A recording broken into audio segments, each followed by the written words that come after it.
If you've ever had the misfortune of having your vacation plans derailed by a last-minute cruise cancellation, don't panic. We've got the essential strategies that will save the day. Having your long-awaited cruise booking suddenly canceled can feel like a total nightmare, total devastation. Don't despair though, because in this video we're going to walk you through a step-by-step guide to regaining control of the situation and minimizing the damage to your vacation. From rescheduling your trip to securing refunds, protecting your investment, we've got you covered with proven strategies to turn this setback into an opportunity and get your cruise dreams back on track. You won't want to miss the final step in our comprehensive cruise cancellation damage control plan that could be key to not just recovering your losses, but emerging from this setback even more excited for the next voyage. First, stay calm, gather information. What happened?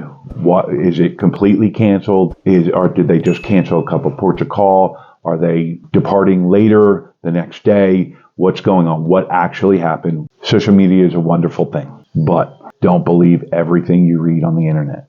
Okay? Check your email. Check the cruise line app. If it's actually canceled, you will get official notification. Your travel agent will get official notification most of the time, and then they will reach out to you as well. Make sure it's actually canceled, okay? What's the reason for the cancellation? Depending upon the reason will determine the next steps, okay? Understand your rights as a passenger. Review the cruise line's cancellation policy. Read through it. You got that cancellation policy when you booked your cruise. It's in the fine print, let's put it that way. But find it, read through it so you know what you are to receive, okay? Determine your eligibility for full, partial refunds. Read through the cruise line's email, because in that email, they're going to tell you what your compensation options are. Are they going to give you 100% refund?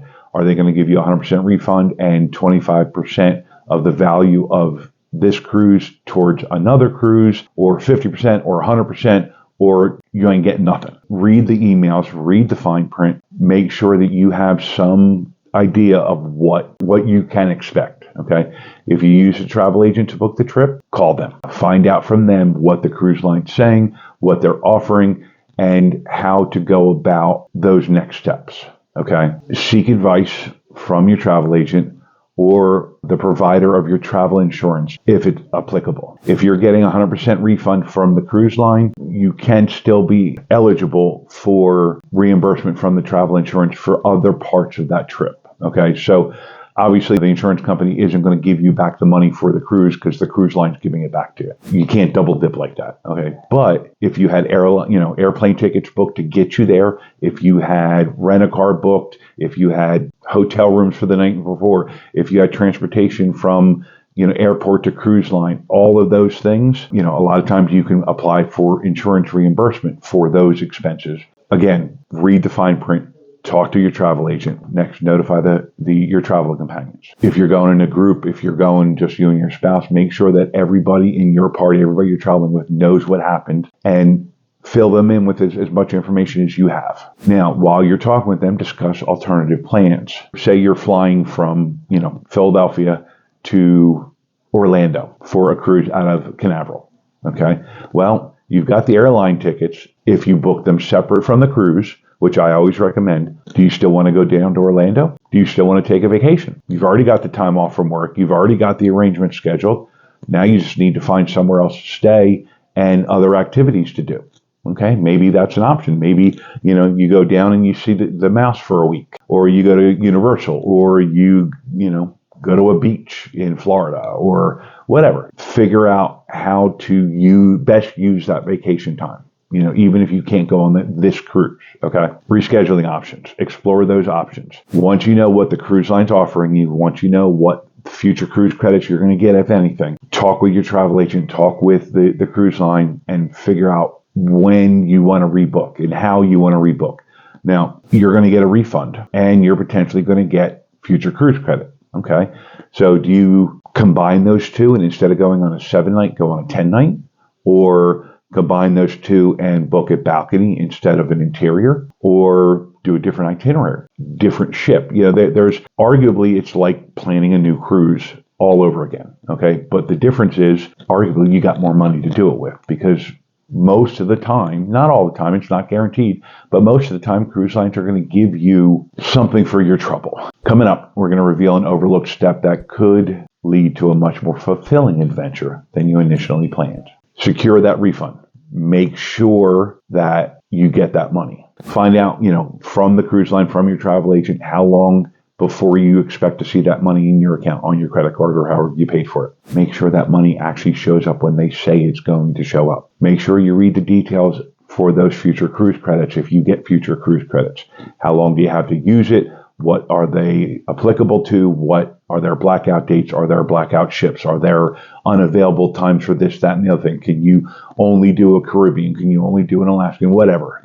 Make sure you know the details of those cruise credits, because you don't want to get your heart set on, a 7-night, Eastern Med cruise and come to find out that it doesn't qualify for some reason. Okay. Check your travel insurance coverage. Yes, I already mentioned this, but it's important.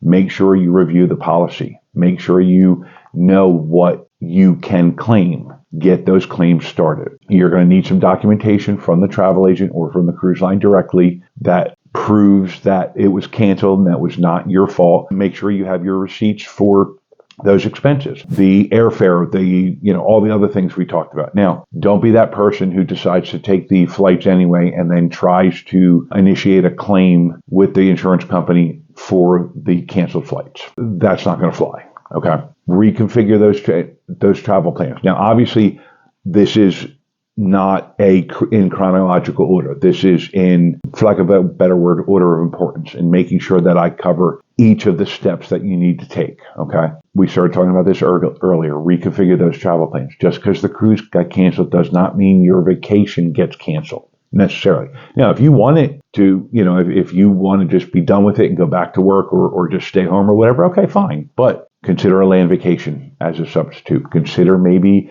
see if there's another cruise ship that you can hop on that's not exorbitantly priced. What can you do instead? You want to take a road trip? Arguably, you've already got the airline tickets. Why not just have a vacation anyway? It might not be the exact one that you planned, but adjust your flights, adjust your accommodations. Well, arguably, adjusting your flights is not always as easy as saying it, but see what your options are. See what accommodations you can find. Are there any waivers or any waivers for change fees because of what happened with the cruise line? Figure out all those details. Sit down and talk with the travel party that you were going with, on the cruise with. Figure out, what do you want to do instead? Where do you want to go instead? It can still be a good vacation, even if it's not on that cruise. I threw this next step in here, but I wanted you to use it with a grain of salt. Okay. Reach out for help with online communities, cruise forums, Facebook groups. There's a lot of people on those that are going to offer great advice from their personal experience. And there are a lot of people on those that all they're there for is to cause trouble. So if you're going to ask for help from an online community, take it with a grain of salt. Ask people what was their experience when their cruise got canceled and how they handled this and how they handled that and what they did instead, things like that. But do your own research as well, because people lie and people give bad information, even if it's not on purpose. Another option, if you just don't want to get on the plane, you just stay at home, do a staycation, get some stuff done around the house that you had time for if you went on the cruise. Sleep. Just because your cruise got canceled does not mean it's the end of the world. Yes, it sucks, but it happens, and you actually do get a benefit out of it. Usually you do end up with, if you have travel insurance, arguably you're not going to lose any money. Sometimes because of the future cruise credits, you arguably make money off of that. Okay. It's all, again, just like everything else, it's how you perceive it and what you think about it. You can still have a great vacation, just not on that cruise. Or your life could be over because the cruise ship's engine broke and they can't power the ship. Life happens. Make the best of it. Get a benefit from it. Now that you know how to recover from having your cruise canceled on you, and you're thinking about the high stakes world of cruise ship size, prepare to have your preconceptions shattered as we reveal whether bigger is truly better.